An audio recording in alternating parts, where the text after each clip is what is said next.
बिस्मिल्लाहिर्रहमानिर्रहीम अस्सलाम वालेकुम वेलकम टू तुहंद बे एक लट सान यूट्यूब चैनल पे यत जन नाव कुक विद अम्बरीन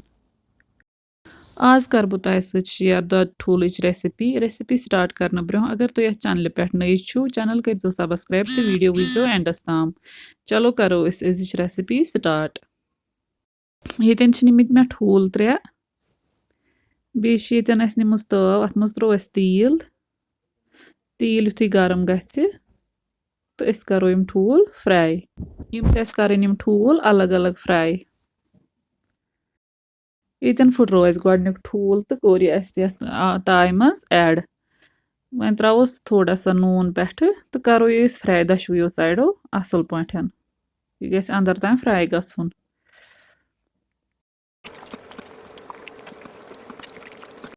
ये गो यह अक साइड फ्राई तो यह फिरोन वन बे साइड तो करोन बे साइड तह असल पे फ्राई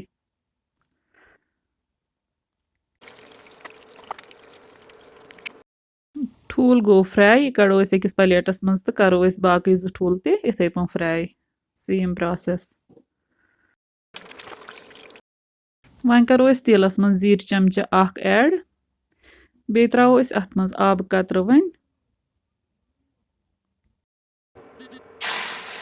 वन त्रो अत मज बड़ ٲल अख यह ऑप्शनल तुम हेको स्किप तर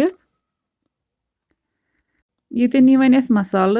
मज न्यू मरचवांगन चमचा ओड लेदर चमचा अख बदियान चमचा जो तो नून चमचा अख यम तोताम फ्राई कर योताम अत यह आब गि खुशक तो तील नेरस नेबर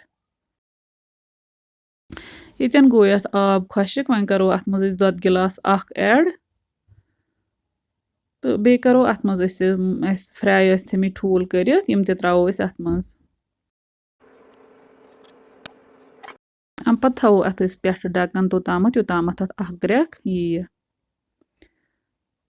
ग्रेक यिथ तुलो ढक्कन थोद तो थो ये तोताम योताम अत थोड़ा ये दुध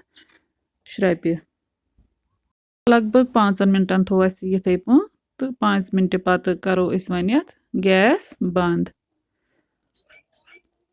यह गमज सान रेसिपी तैयार यह ईजी रेसिपी तुह अगर सान अजिच रेसिपी पसंद आम चैनल कर सब्सक्राइब वीडियो कर लाइक तो शेयर बे दीजो पन फीडबैक कमेंट सेक्शनस मज रेसिपी कर जरूर ट्राई अल्लाह हाफिज़।